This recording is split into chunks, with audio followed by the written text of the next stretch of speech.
Okay, students, all the students join now and let's begin. We will continue where we stopped the lecture previously. So, now, students, we discuss why the engineering drawing is important to all the engineering branches, not only the mechanical, not only the civil, because the maximum part of maximum most utilization of engineering drawing or engineering graphics in these two branches like civil and mechanical, but there is the application of the engineering graphics or engineering drawing in all over the branches, engineering branches, because engineering graphics or engineering drawing is very easy to convey the information without barrier of language. Okay तो जैसा कि example आप लोगों को मैंने पहले बताया कि किसी भी बिल्डिंग या किसी भी सोसाइटी में हम जाते हैं, फर्स्ट टाइम जाते हैं और वहां पे हमको रिलेटेड लेआउट मिल जाता है, यानी डोर पे या फिर मेन गेट के बगल में लेआउट मिल जाता है। तो अगर हम सोसाइटी किसी पर्टिकुलर सोसाइटी में इंटर होते हैं तो कम्युनिटी सेंटर कहाँ पे है, स्पोर्ट्स सेंटर कहाँ पे है, जिम कहाँ पे है, ठीक है ना, मीटिंग हॉल कहाँ पे है, सिक्योरिटी हेड का ऑफिस केबिन कहाँ पे है, तो ये प्रेसिडेंट का किधर है। तो ये सारी चीजें बहुत इजीली हमको किसी से पूछने की जरूरत पड़ती नहीं है, क्योंकि मेनली अगर हम कम्युनिकेट करते हैं और लोकल लैंग्वेज नहीं जानते हैं, then there is a problem to communicate. But these things is there, then we can easily recognize where the particular person head in the society by the block diagram or layout of the building or society. तो ये तो social purpose से ही बहुत useful हो गया, first thing. Next thing क्या हुआ कि सर्किट डायग्राम है या फिर सिस्टम का, आपके सिस्टम का भी लेआउट होता है कि पर्टिकुलर कंपोनेंट, जैसे आपका टेलीविजन है तो उसका भी एक लेआउट होता है कि ट्रांसफार्मर कहाँ पे है, पिचोक ट्यूब किधर पे है और पीयूसी किधर है और other circuit main element resistance किधर है, रजिस्टर किधर है। तो ये सारी चीजें लेआउट से बहुत ही इजीली फाइंड आउट होती हैं और ये लेआउट जो बनते हैं वो प्रॉपर डायमेंशन के साथ बनते हैं, ठीक है ना। तो डायमेंशन और शेप एंड साइज बहुत ही मैटर रखता है जब भी हम किसी भी लेआउट को ड्रॉ करते हैं, बनाते हैं। ओके तो ये बात हो गई। अब नेक्स्ट क्या है कि मैंने जो आपको बोला था, नेक्स्ट थिंग्स बहुत ही इंपॉर्टेंट है, वो है standardisation, standards. Okay, what is the standards we should follow while making the drawing. Okay, कि ड्राइंग करते समय क्या स्टैंडर्ड्स हैं हमको फॉलो करने चाहिए, जो प्रॉपर डायमेंशन है, प्रॉपर ड्राइंग है, वो आपको बने, ठीक है ना।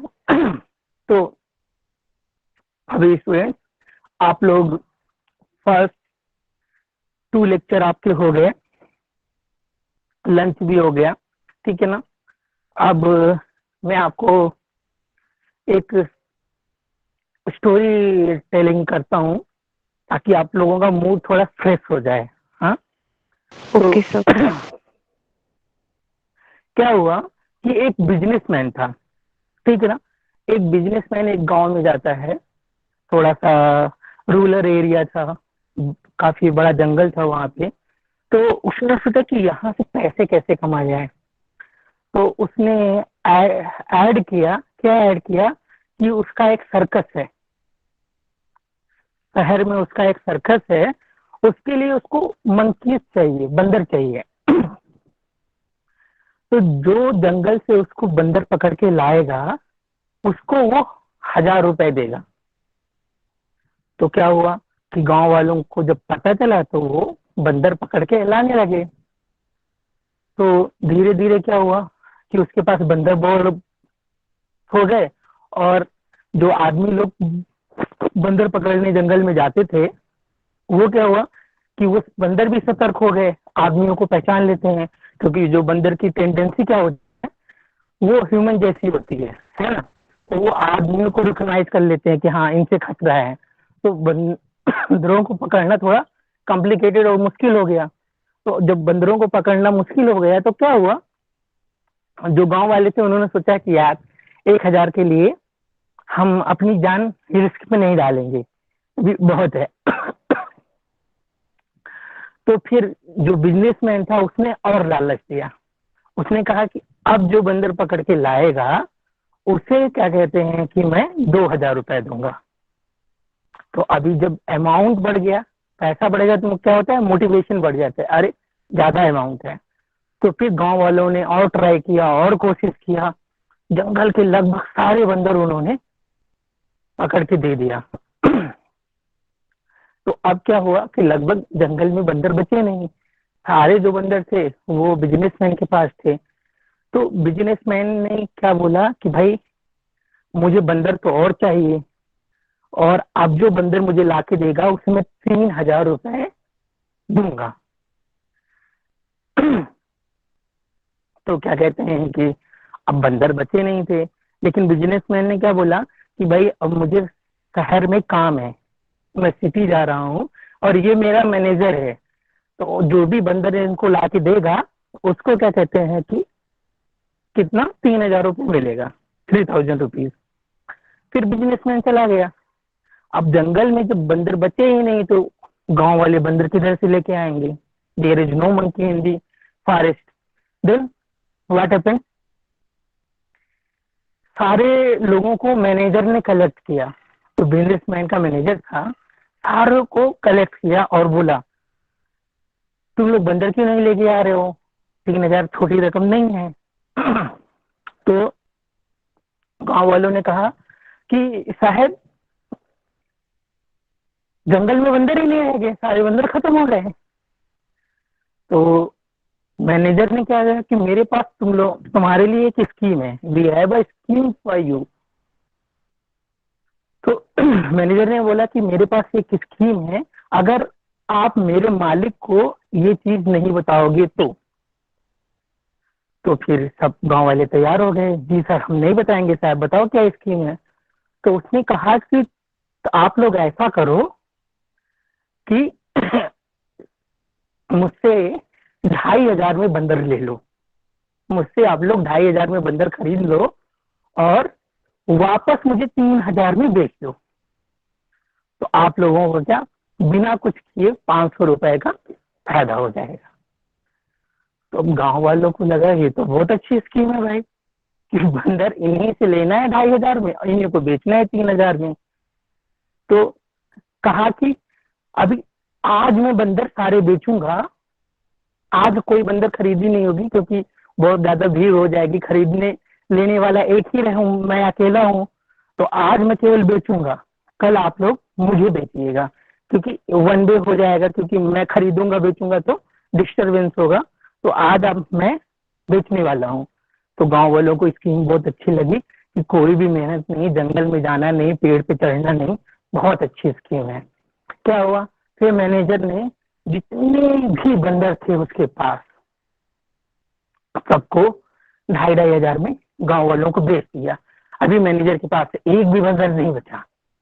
फिर दूसरे दिन जब गांव वाले बंदरों को लेके आए बेचने के लिए तो मैनेजर था ही नहीं, बिजनेसमैन ऑलरेडी जा चुका था।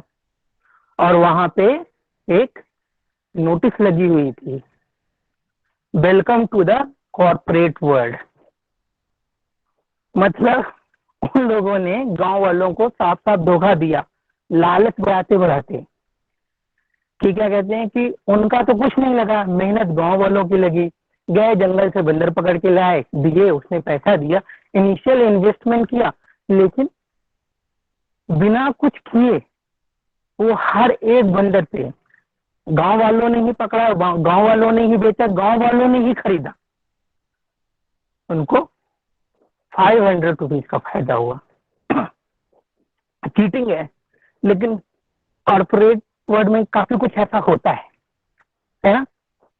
तो ये क्या कहते हैं कि एक तरीके से स्टोरी है, समझने वाली भी और सोचने वाली भी, नॉलेजेबल है कि क्या कहते हैं कि किस तरीके से हमको सामने से ऑफर होता है जिससे हम क्या कहते हैं अट्रैक्ट हों, है ना।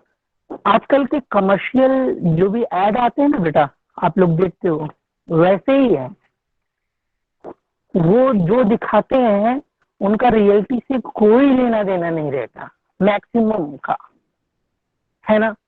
क्या क्रीम आती है, एक क्रीम आती है, हाँ लगा लो तो आप गोरे हो जाओगे, है ना, आपकी गर्लफ्रेंड बन जाएगी, लाइक ऐसे डीयू लगाने से ऐसा हो जा रहा है।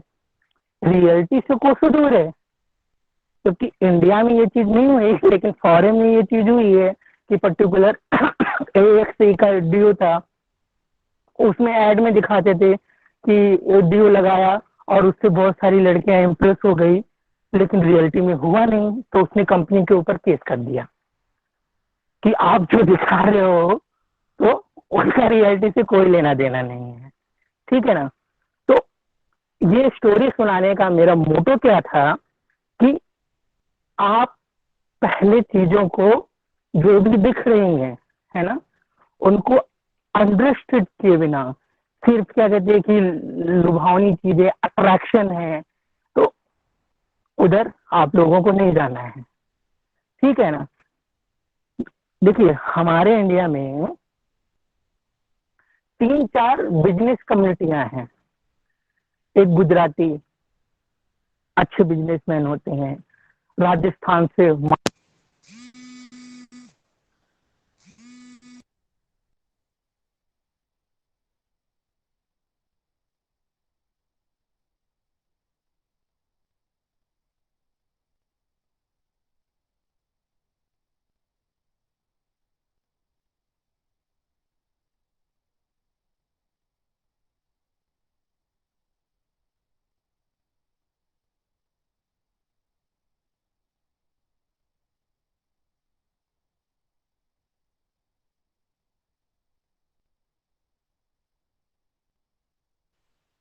Okay, sorry for the disturbance.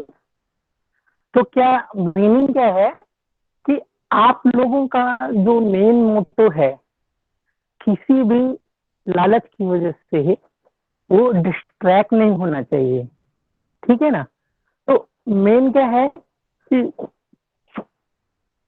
Story सुनाने का मोटो ये है कि आपको किस तरीके से बेवकूफ बनाया जा सकता है, लेकिन अगर आपका एम फोकस्ड है, you are focused about your aim, about your future, what career you select, so don't distract from them, fix your aim and work on it. Okay, तो ये तो रही आपके मोटिवेशनल जो भी कुछ मैंने बोला। Now we come to the lecture, just I want to share.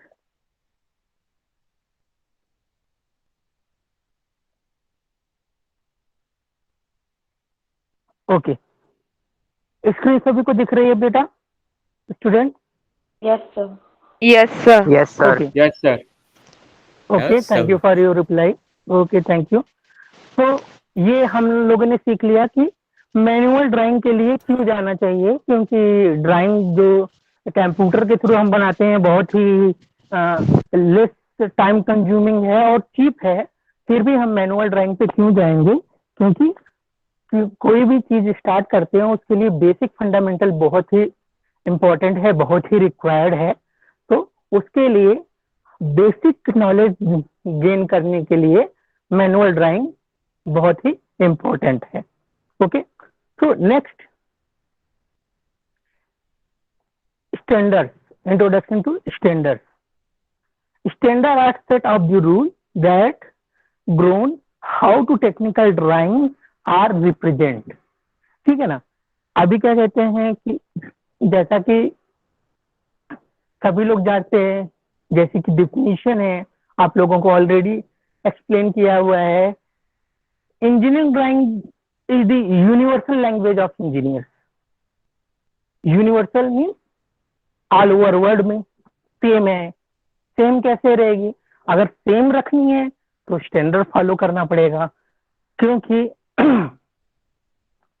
Nashik के डिंडोरी तालुका में अगर कोई स्टूडेंट पढ़ रहा है और अमेरिका के लॉस वेगास में कोई है, वो भी पढ़ रहा है इंजीनियरिंग ड्राइंग, तो अगर स्टैंडर्ड नहीं होगा तो दोनों आपस में कम्युनिकेट नहीं कर पाएंगे, है ना।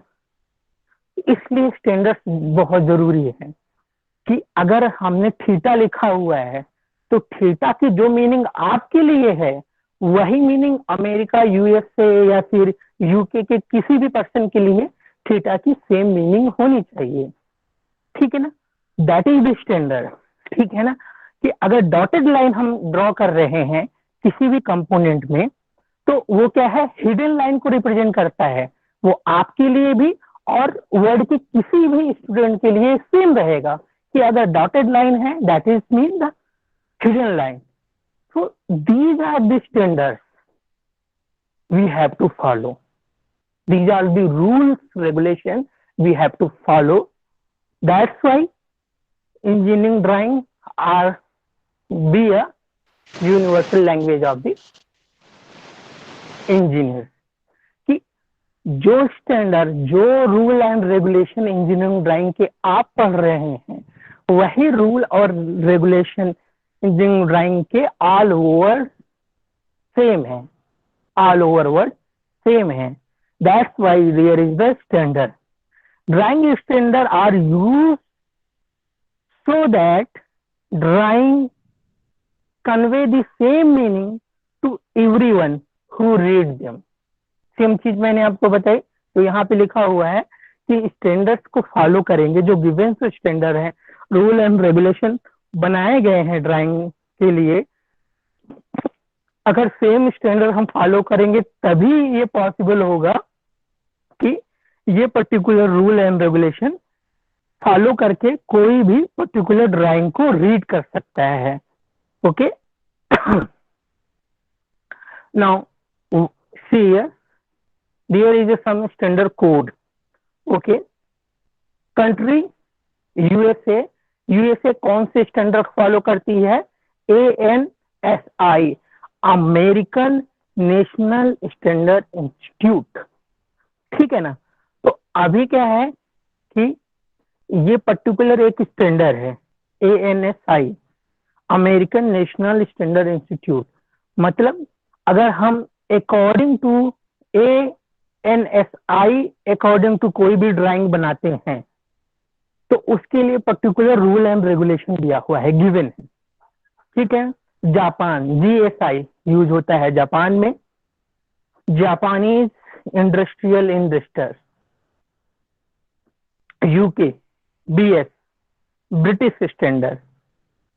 Okay, Australia AS, Australian standard. Germany DIN।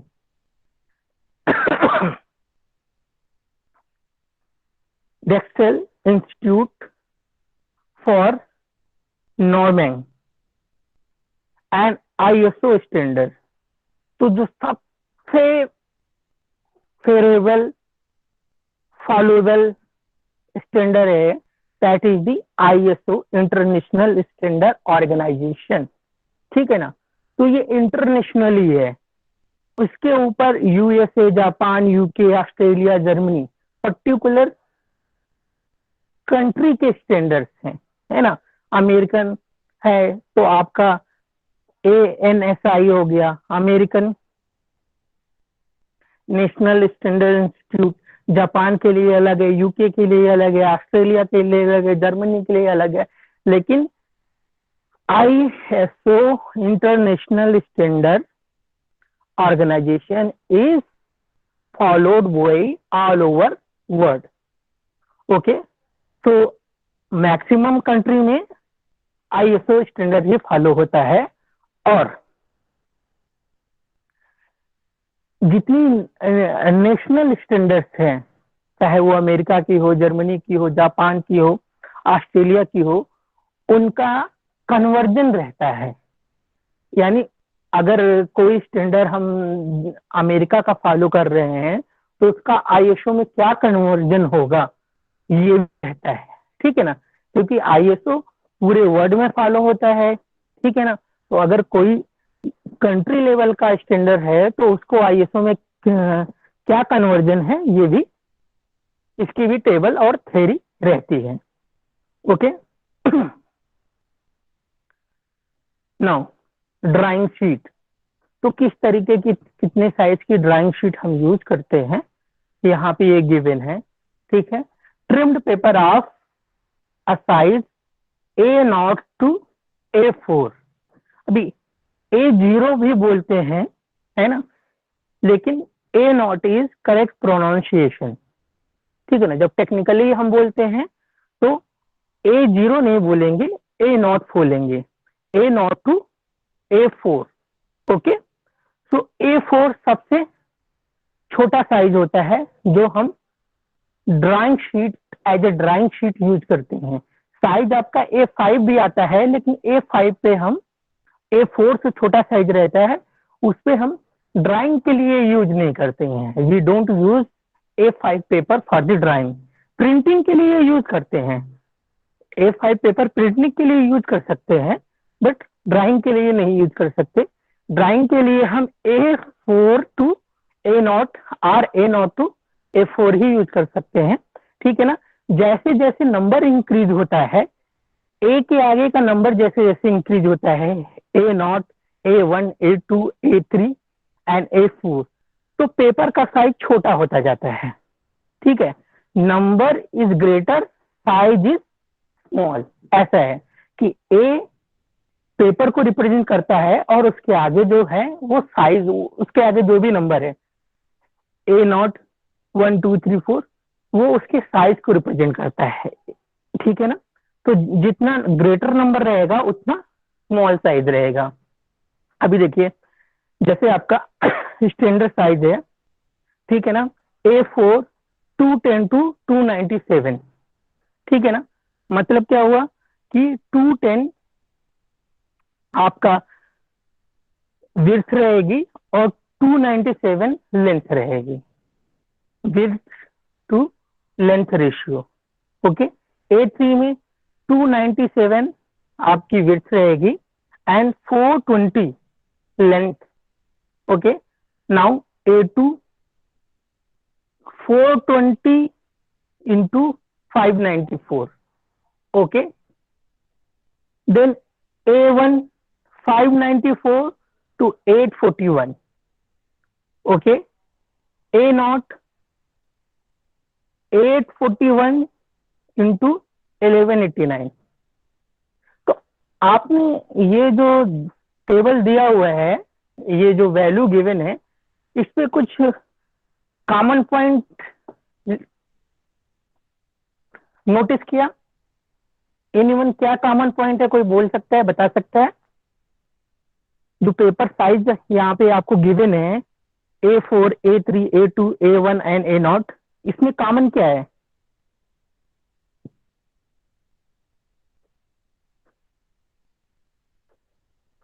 Anyone?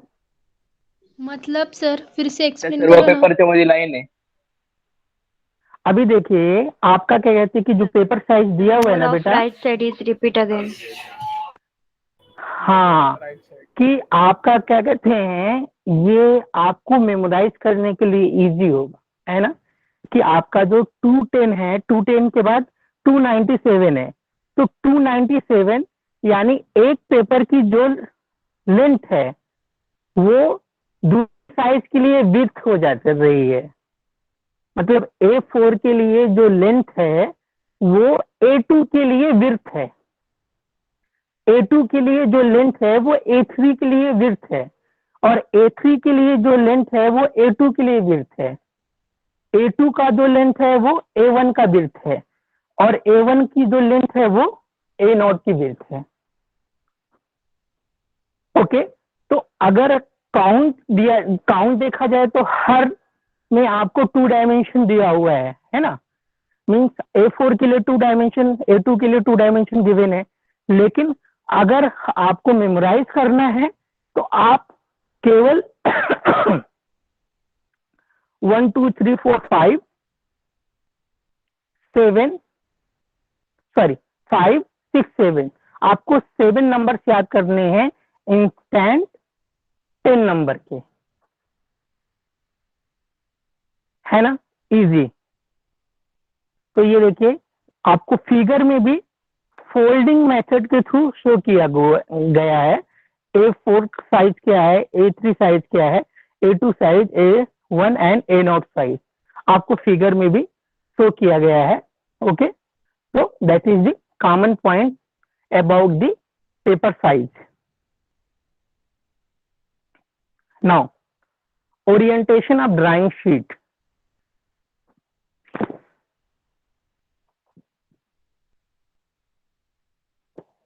ठीक है, अभी देखिए टाइप 1 एक्स ओरिएंटेशन, और एक्स टाइप का जो ओरिएंटेशन है वो A0 to A4 किसी भी पेपर साइज के लिए यूज किया जाता है। जो टाइप एक्स का ओरिएंटेशन है that is use for A0 to A4 size. All paper size के लिए एक्स ओरिएंटेशन यूज किया जाता है। And type Y which is use only for A4 size, कि A4 साइज जो है उसके लिए ही ये ओरिएंटेशन यूज करते हैं। तो अभी देखिए कि आपका सी डी ये 2 बॉर्डर की साइज है और डी, ठीक है ना।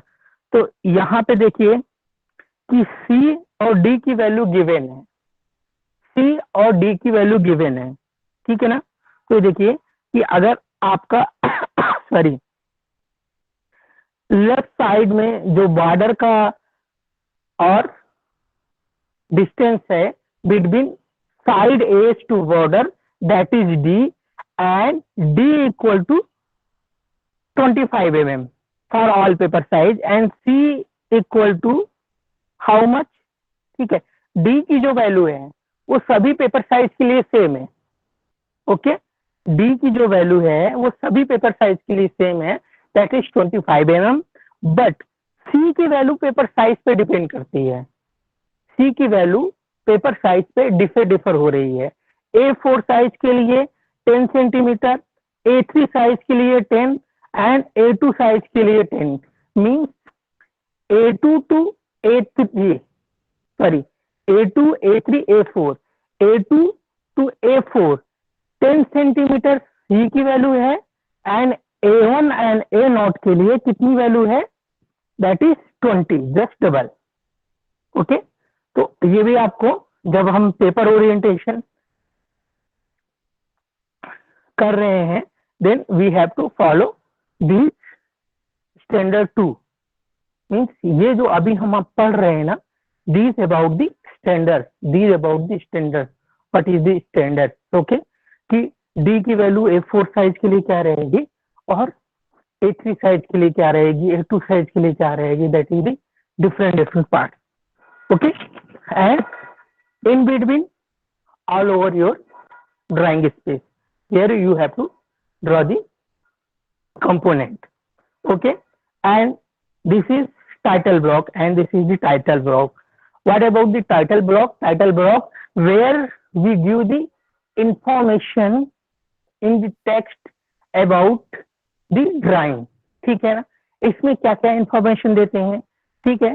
टाइटल बॉक्स में किसने ड्राइंग बनाई उसका नाम रहता है, किसने ड्राइंग चेक किया उसकी इंफॉर्मेशन देती है, किस एंगल में हम ड्राइंग को ड्रॉ कर रहे हैं। Okay, what is the angle we choose for the drawing, and what is the ratio, what is the scale. ठीक है ना, स्केल अभी आपको फर्दर बताता हूँ कि स्केल क्या होता है और स्केल का यूटिलाइजेशन क्यों करते हैं। ओके, तो स्केल एक रेशियो में रहता है, जैसे 1:1, 1:2, 1:3, 2:1, 3:1, 4:1, लाइक दैट। ओके, तो ये रेशियो रहता है और इनका मीनिंग क्या होता है मैं फर्दर आपको एक्सप्लेन करता हूँ। तो ये सारी चीजें इन्फॉर्म रहती हैं, इंफॉर्मेशन टाइटल ब्लॉक में दी रहती हैं कि ड्राइंग कौन बनाया है, यानी ड्राइंग किसने बनाया है, किसने ड्राइंग को पास किया हुआ है, अप्रूव किसने किया है, चेक बाय, मेड बाय, ठीक है ना, what ever the angle you use, and किस फॉर्म के लिए या फिर किस इंस्टीट्यूट के लिए ये ड्राइंग बनाई गई है। ये सारी इंफॉर्मेशन टाइटल ब्लॉक में गिवन रहती है। ओके, नाउ इधर देखिए सैंपल ऑफ इंजीनियरिंग ड्राइंग। सी, अभी यहाँ पे आप देखिए कि पर्टिकुलर ये एक आपका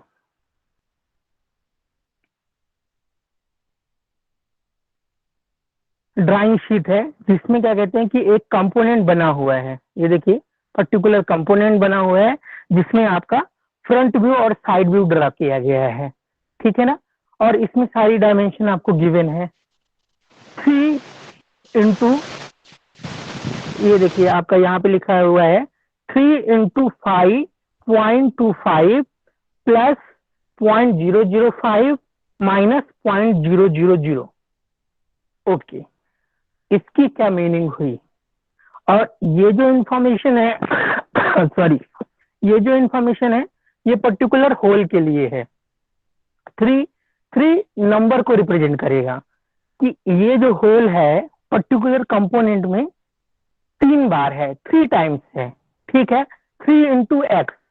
अभी जब इंटू करके आगे जो रहेगा वो क्या रिप्रेजेंट कर रहे हैं, 5 लिखा हुआ है। 5 मतलब क्या कहते हैं, ये डायामीटर को रिप्रेजेंट करता है। 5 is representing the diameter.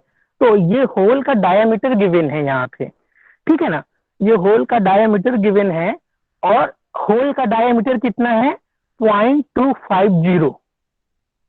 Okay, ठीक है, ये है। अब उसके आगे आपको वो दिख रहा होगा प्लस 0.005 माइनस 0.000। ओके, इसका क्या मीनिंग है, these are the tolerance, these are the tolerance. Okay, अब टॉलरेंस कहाँ से आ गया, ये नई चीज आ गई है। तो टॉलरेंस क्या होता है स्टूडेंट कि ये यूनिवर्सल ट्रूथ है, this is the universal truth that कि हम कोई भी कंपोनेंट, कोई भी मैन्युफैक्चरिंग एग्जैक्ट साइज का नहीं कर सकते। That is impossible. We create the component at exact given size, ठीक है ना, कि जो गिवन साइज है उसके अकॉर्डिंग हम कोई भी ड्राइंग क्रिएट नहीं कर सकते, यानी कोई भी कंपोनेंट एक्चुअल में क्रिएट नहीं कर सकते हैं। ओके, तो फिर क्या करें, तो उसके लिए हमको टॉलरेंसेस प्रोवाइड की जाती है, ठीक है ना, कि ठीक है भाई 10 mm का बनाना है लेकिन 10 mm का बनना पॉसिबल नहीं है, एग्जैक्ट 10 mm का बनना पॉसिबल नहीं है। तो क्या करेंगे कि ठीक है, अगर आप 10.05 या फिर 9.05 का डायमेंशन का अगर बनाते हैं then that is acceptable. Okay, कि 10 mm का हमको बनाना था लेकिन 10 mm का बन नहीं रहा है, तो हम क्या कर रहे हैं कि 9.05 और 10.05 सॉरी 9.95, माय मिस्टेक, ठीक है, इतना ज्यादा टॉलरेंस नहीं होता है, 0.05 का टॉलरेंस ले रहे हैं, मीन्स 0.95 एंड 10.05। इस बिग बिन में कोई भी डायमेंशन यानी किसी भी डायमेंशन की अगर सॉफ्ट या होल बनता है देन एक्सेप्टेबल। तो ये टॉलरेंस लिमिट दी जाती है, this is called the tolerance limit. Okay, that is called the tolerance limit. Okay, तो टॉलरेंस लिमिट वन साइडेड होती है और बाई साइडेड होती है, ठीक है ना? सर कि हाँ Sir, बोलिए। screen is not visible. नहीं just minute, I will check.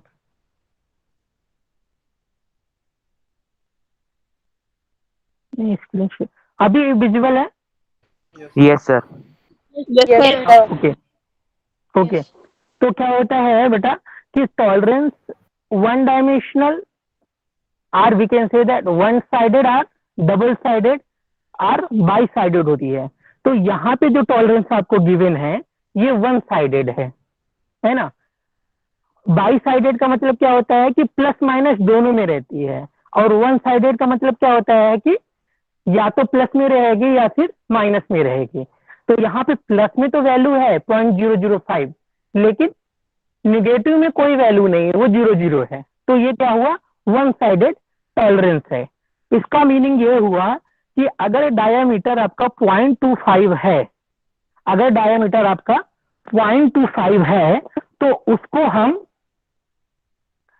0.255 maximum size इतना बना सकते हैं। और 0.255 के अगर ऊपर जाता है तो वो क्या होता है? वो एक्सेप्टेबल नहीं रहता है, उसको वो वर्कपीस रिजेक्शन में चला जाता है। That workpiece is not acceptable, that workpiece is not acceptable. Okay, तो ये हो गया आपका, ठीक है ना? फिर ये आपका देखिए सी बी और ए, देखिए तीन तीन टेक्स्ट आपको दिए हुए हैं सी बी ए, और इनका डिटेल यहाँ पे दिया हुआ है। ओके, तो ये क्या रिप्रेजेंट कर रहे हैं? ये रिप्रेजेंट कर रहे हैं थ्रेड को, है ना? कि यहाँ पे जो होल है वो थ्रेडेड है। ये देखिए, ये पहला जो सिंबल है वो थ्रेड को रिप्रेजेंट कर रहा है, और एम मीट्रिक थ्रेड को रिप्रेजेंट कर रहे हैं। टाइप ऑफ थ्रेड क्या है? वो मीट्रिक है, जो कि 3 प्लेसेस पे है। ये ए थ्रेडेड रीजन है ना? और बी और सी ये थ्रेडेड रीजन है। मतलब यहाँ पे स्क्रू का यूज होना है, ठीक है ना? और उसका आपको साइज गिवन है थीटा 0.010 सॉरी 0.010। ओके, तो यहाँ पे इसका मीनिंग हुआ कि जो थ्रेडेड मेल पार्ट है वो क्या कहते हैं? मीट्रिक थ्रेड का है, जो ए बी सी तीनों जगह कॉमन है। ये देखिए आपको ये गिवन है, ठीक है? दिस अबाउट द ड्राइंग, ठीक है ना? अभी देखिए बेटा, मैंने आप स्टूडेंट्स मैं आपको जो बता रहा हूँ ये टेक्सटिंग नहीं है कहीं पे भी। These are the not texted anywhere what I told you, ठीक है ना?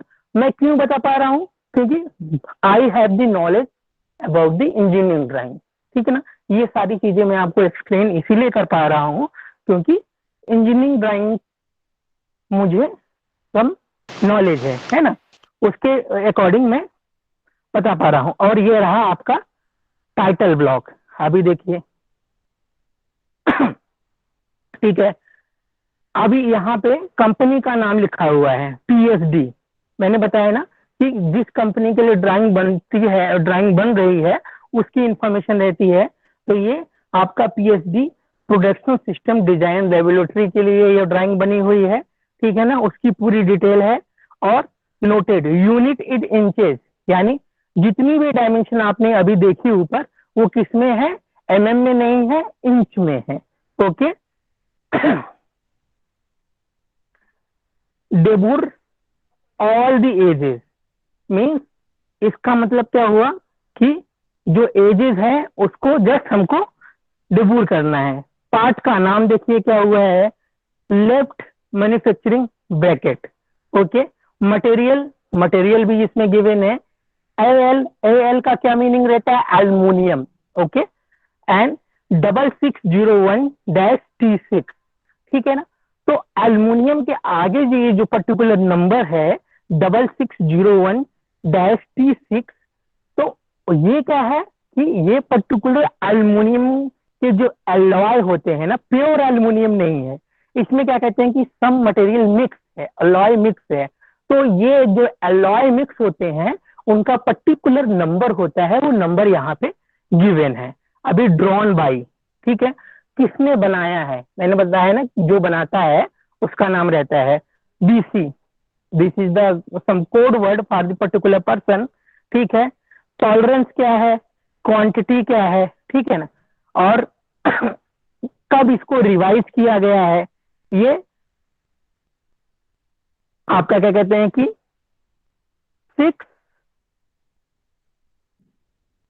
15 जून 97 इस दिन रिवाइज किया गया है।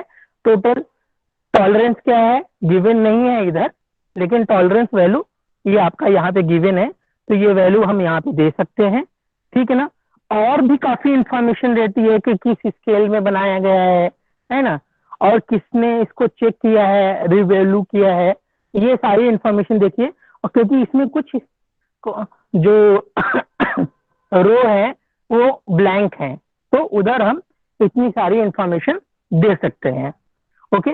This is the sample of a particular drawing sheet.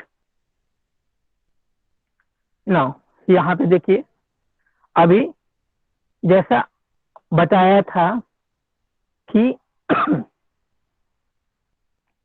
ये एक ड्राइंग शीट है जो कि इंडस्ट्री में यूज होता है ठीक है ना और यहाँ पे पूरा डिस्क्रिप्शन रहता है। ये देखिए जो स्मॉल चीजें रहती हैं ये जो ऊपर बना हुआ है मिसलेनियस के लिए बना हुआ है कि जो हम टाइटल ब्लॉक में नहीं इंक्लूड करते हैं या फिर ड्राइंग शीट के कंपोनेंट में यूज नहीं कर सकते हैं वो यहाँ पे हम यूज कर लेते हैं ठीक है ना। ये आपका टाइटल ब्लॉक यहाँ पे जैसे मैंने आपको बताया कि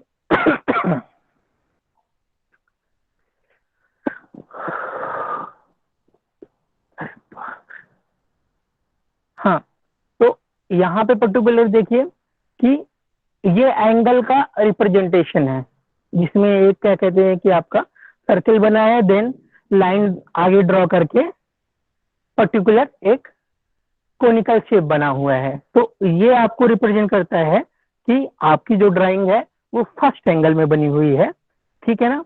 और सीट नंबर है स्केल है ये देखिए साइज दिया हुआ है पेपर का साइज क्या है A3 है ठीक है ना।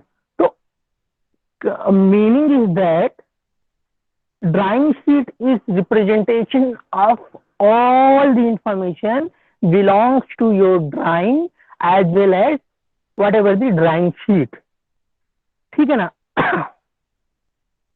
तो अभी मैंने आपको बात किया था कि स्केल देते हैं what the meaning of scale ठीक है ना। तो 2 टाइप का स्केल होता है एक क्या कहते हैं कि रेशियो रहता है ना जैसे आप टाइम देखते हैं ना रेशियो के लिए डिवाइड का नहीं वो सिंबल यूज करते हैं जैसे आपका क्या कहते हैं कि 12:30 हुआ है तो 12 आगे रहेगा फिर 2 डॉट रहेंगे फिर 30 लिखा रहता है ना 12:30 के लिए। तो सेम स्केल भी वैसा रिप्रेजेंट होता है 1-2 डॉट उसको हम बोलते हैं रेशियो 2 1:2 1:3 1:1 ऐसे ठीक है ना। तो अभी जब 1:1 को रिप्रेजेंट कर Sir, screen is not visible. Okay just wait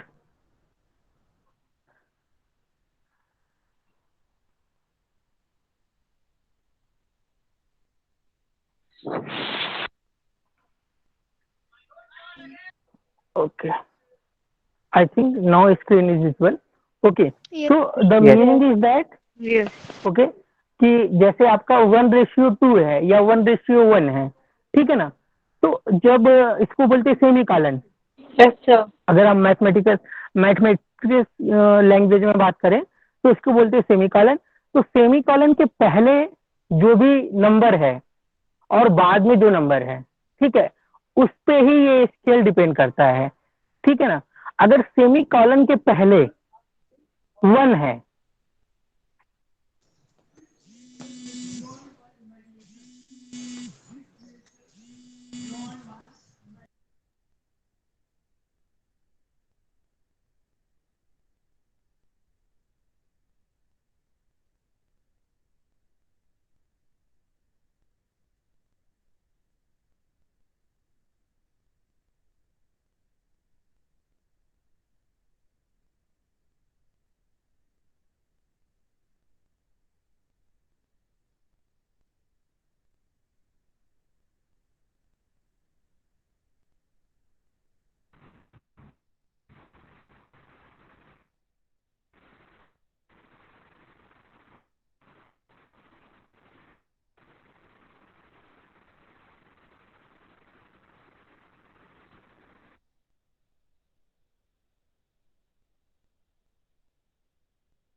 student, there is a 5 minute break.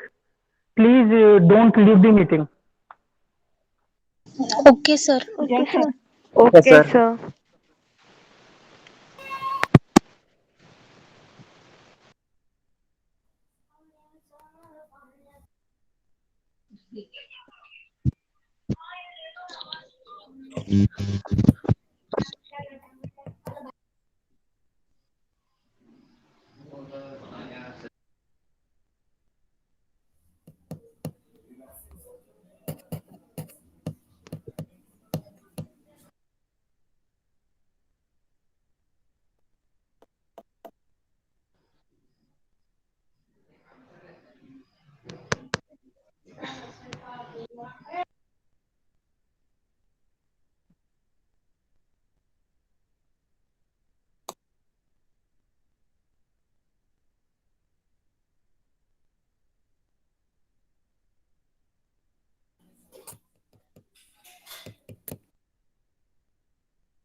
Okay students, मेरी आवाज आ रही सबको? हेलो। Yes, sir. हाँ, Yes, sir. ओके।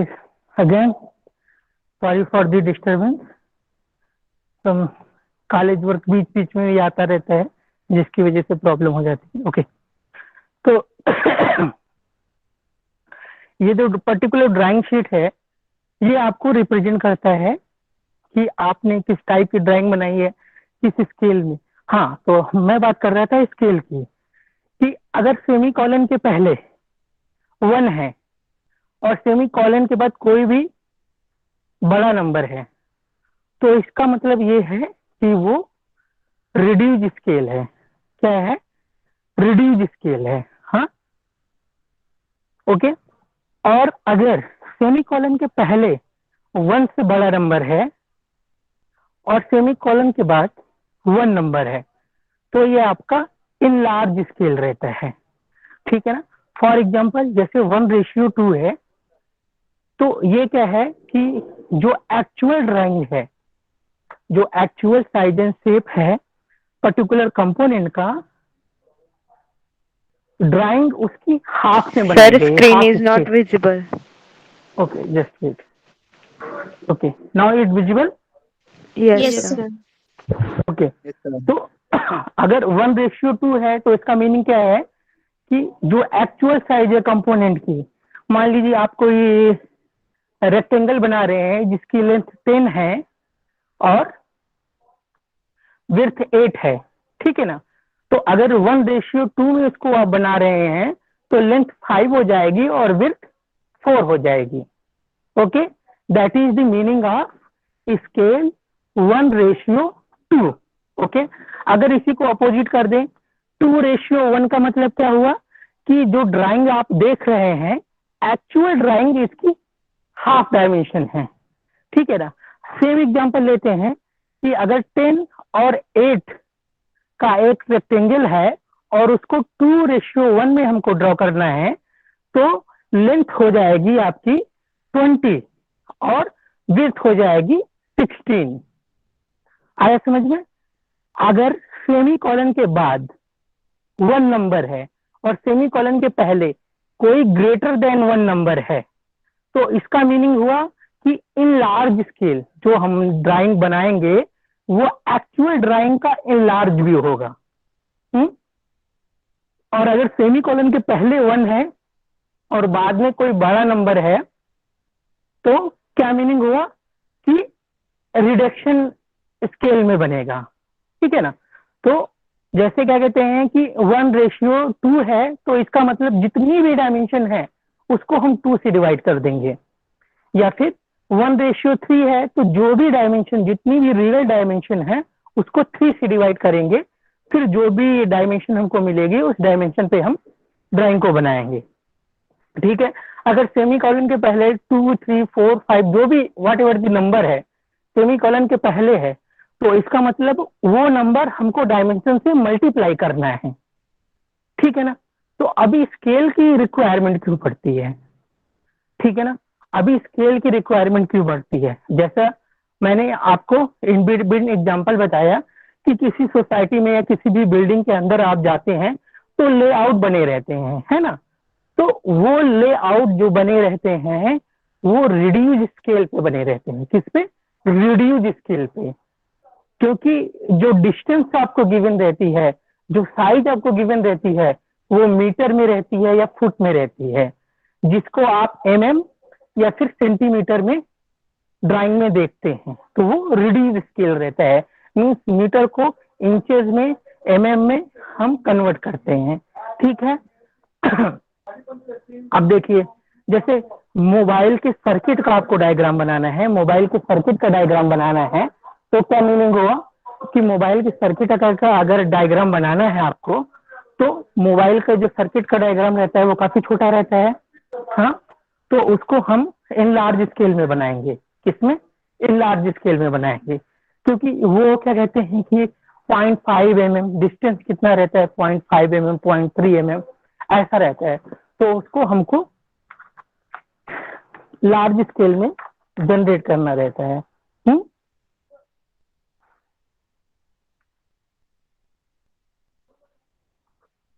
तो स्टूडेंट मीनिंग समझ में आई आपको स्केलिंग के कि स्केलिंग क्यों रिक्वायरमेंट है, कि ऐसा स्केच या ऐसा डायग्राम जो हमको बनाना है जिसमें क्या कहते हैं कि जो पेपर पे पॉसिबल नहीं है। Sir, screen is not visible. Just minute wait.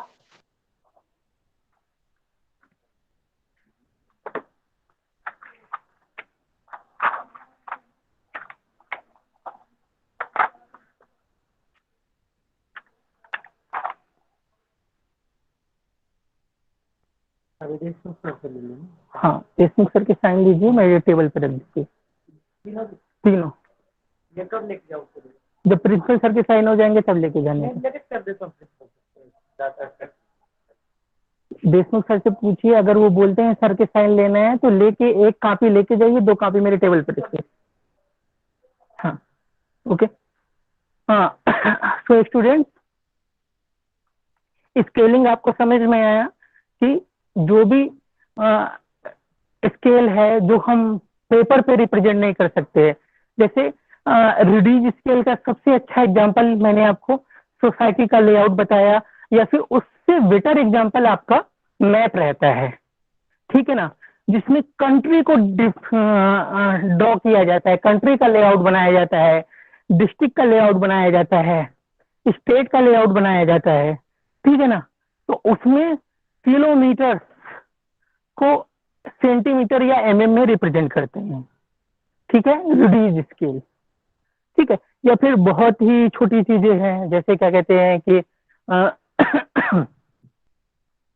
आप किसी पर्टिकुलर एनिमल देख लीजिए, जैसे मॉस्किटो वगैरह रहता है ना, जब उसका डायग्राम बनता है तो क्या है, इन लार्ज में बनता है, क्योंकि वो बहुत स्मॉल रहता है।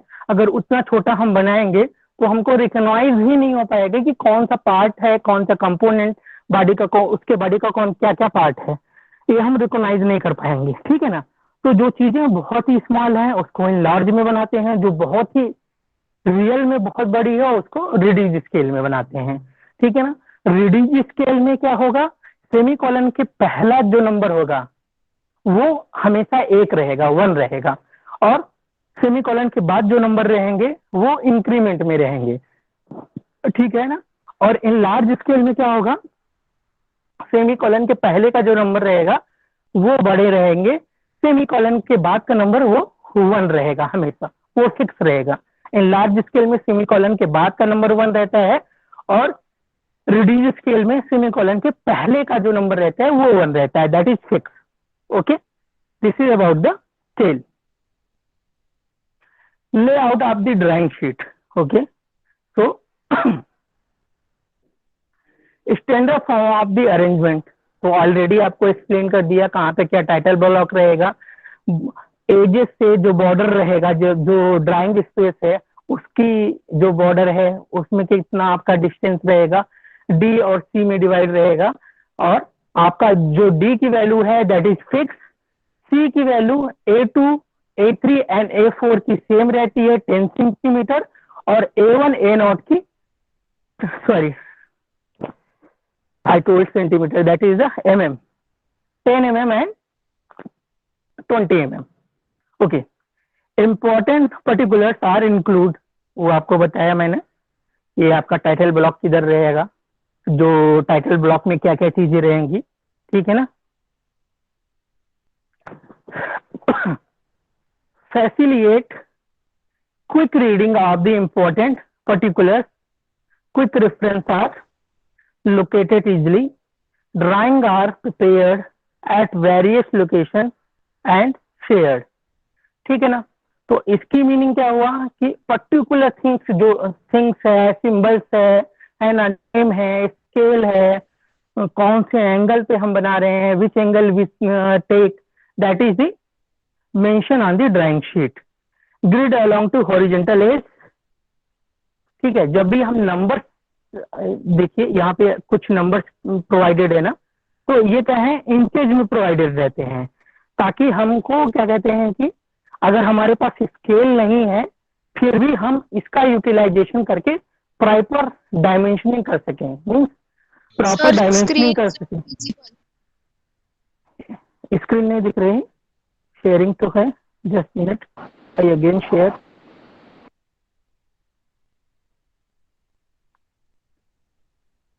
अभी दिख रहा है? Okay Yes, sir. sir. It's visible. Yes, okay. sir. तो हाँ, तो ये देखिए इधर आपके जो नंबर दिए हैं 4, 5, 6, 7, 8, तो ये जो नंबर्स हैं ये इंचेस में रहते हैं। ओके, तो मैं क्या कह रहा था कि अगर आपके पास प्रॉपर स्केल नहीं है, there is no scale with you, तो भी आप उन स्केल जो कि आपको गिवन है, ये जो नंबर गिवन है इसका यूज करके मैक्सिमम एक्यूरेट स्केलिंग कर सकते हैं। Okay, that's why this number are provided. Okay, now you see grid along vertical edges, capital letter, 25 mm length of the grid। तो जो ग्रिड की लेंथ है वो 25 to 75 मीन्स 25 से ज्यादा रहेगी और 75 से कम रहती है। मीन्स जो ग्रिड की लेंथ है ये पर्टिकुलर, ये देखिए जैसे ये है ना 3, 4, तो 3 और 4 के बीच में ये जो डिस्टेंस है आपका, ये मिनिमम 25 mm रहेगी या फिर मैक्सिमम 75, 25 to 75 के बीच में रहेगा। Okay, that is these are the standard.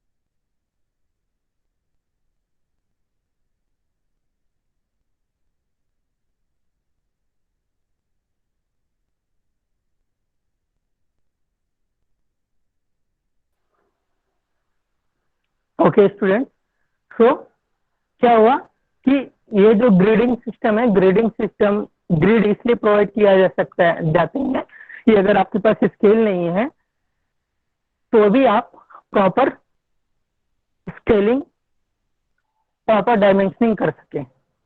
Okay, now numbering and lettering start from the corner of the sheet opposite to the title box are represented on the opposite side. Number and letter are written upright. Repetition of letter or number like AA, BB, etc. if they exceed that of our alphabet। ठीक है ना, तो ये क्या बोल रहे हैं कि यहाँ पे देखिए जैसे ये क्या है, A B means vertical side में ए बी सी डी ऐसे नंबर रिप्रेजेंट करते हैं ग्रिड के लिए, और हॉरिजॉन्टल साइड में नंबर्स रिप्रेजेंट 1 2 3 4 लाइक दैट। ठीक है ना, लेकिन अगर जैसे सीट काफी बड़ी है, ए नॉट सीट है, और हमने जो ग्रिड की साइज है वो कम रखी है यानी मिनिमम रखी है, मान लीजिए 25 mm रखी है, तो नंबर ऑफ ग्रिड ज्यादा हो जाएंगे। तो अगर नंबर ऑफ ग्रिड ज्यादा हो जाते हैं मतलब क्या हुआ कि ए टू जेड से ज्यादा हो गए, मीन्स 26 से ज्यादा हो गए, तब हम डबल लेटर्स का यूज कर लेते हैं। ठीक है ना, जैसे double A B, A C, like that. Okay, अभी border space left all around in between the trimmed edge of the sheet a minimum of 10 mm। कम से कम 10 mm का हमको space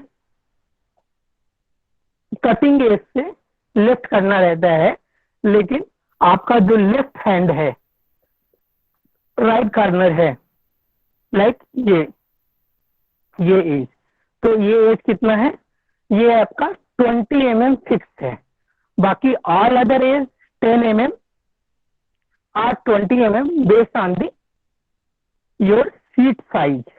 okay, Now, what is the grid reference system? For all sides of drawing sheet, for easy location of drawing within the frame. ठीक है ना, grid क्यों use होता है मैंने ऑलरेडी आपको बताया है।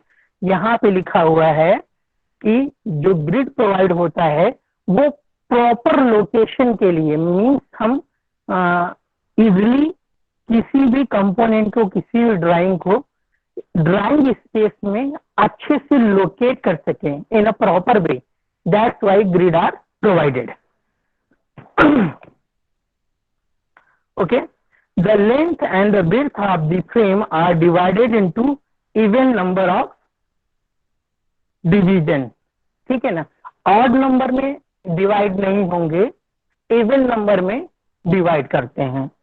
ठीक है ना, मीन्स क्या हुआ कि जैसे आपका मान लीजिए 100 का है ना, तो 100 को हम हमेशा इवन में डिवाइड करेंगे, है ना, मीन्स 10 में ही डिवाइड करेंगे। ऐसा नहीं कि इसको 7 में कर दें या फिर 8 में कर दें या फिर 5 में कर दें, क्योंकि क्या होगा कि 20 का अगर डिवीजन बनाया तो 5 डिवीजन हुए, लेकिन 5 में हम डिवाइड नहीं करते हैं। इसमें ये रूल है, this is the rule, we always divide the grid in a even number, not the odd number. Okay, number of the division for a particular sheet depend on complexity of the drawing, not be follow in this course। ठीक है, मतलब क्या कहते हैं कि जो आपका division होता है वो ड्राइंग के कॉम्प्लेक्सिटी पे डिपेंड करता है। ठीक है ना, तो ये आपका बेसिक कोर्स है, इसलिए ये आपके सिलेबस में नहीं है, वो आपको रीड करने की भी जरूरत नहीं पड़ेगी for being your syllabus. Okay, next title block, an important feature, a must in every drawing sheet for technical and administrative detail। okay, whatever the technical detail and whatever the administrative detail।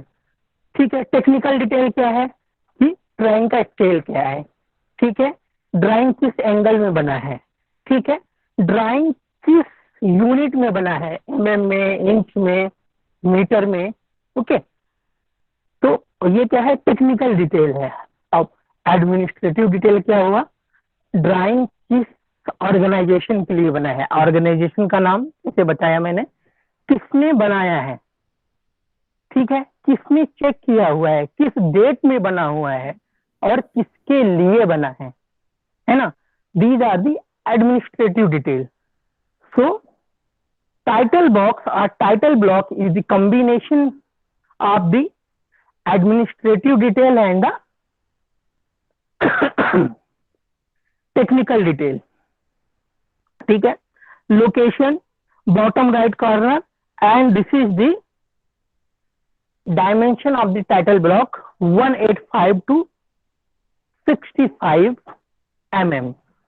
This title block dimension is fixed by BSI, British International Standard, British International Standard। ठीक है ना, तो ये title block का जो आपका dimension है 185 mm to 65 mm, that is the fixed by the that is the fixed by the BSI। ठीक है, डिवीजन इनटू 2 जोन, ठीक है ना, आइडेंटिफिकेशन जोन, ठीक है, रजिस्ट्रेशन और आइडेंटिफिकेशन नंबर। ठीक है, रजिस्ट्रेशन नंबर जैसे आपका यहाँ से भी कोई फॉर्म वगैरह कोई भी लेते हैं तो हर फॉर्म पे पर्टिकुलर नंबर रहता है। ठीक है ना, तो वो नंबर क्या कहते हैं कि कहीं पे उस नंबर के थ्रू उस फॉर्म की सारी डिटेल रहती है। ठीक है ना, that is the registration identification number. Drawing title उसमें रहता है, name of the legal owner of the drawing. Okay, तो जो आपका ड्राइंग है वो पर्टिकुलर किस सोसाइटी, किस कंपनी के लिए, किस ऑर्गेनाइजेशन के लिए बनाया गया है, वो आपका वहां पे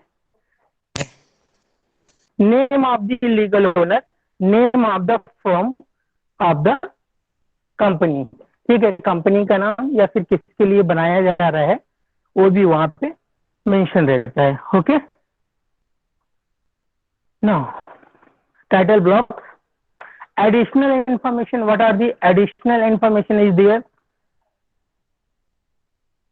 Indicative items, symbol indicating the system of the projection. जैसा आपको बताया कि किस एंगल में हम ड्राइंग को बना रहे हैं, that is the projection system. Okay, main scale, ठीक है, स्केल क्या है, स्केल आप लोगों को अभी बताया, रिड्यूस स्केल या लार्ज स्केल में ड्रॉ कर सकते हैं, रिड्यूस स्केल या लार्ज स्केल में जनरेट कर सकते हैं।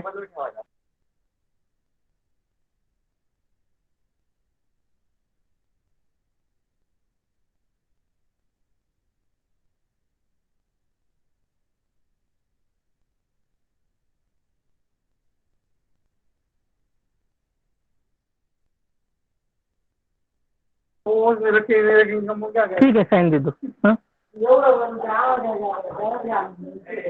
ओके, तो these are the detail, main scale, scale आपको बताया मैंने, technical item, method of the including surface texture, geometric tolerance, ठीक है।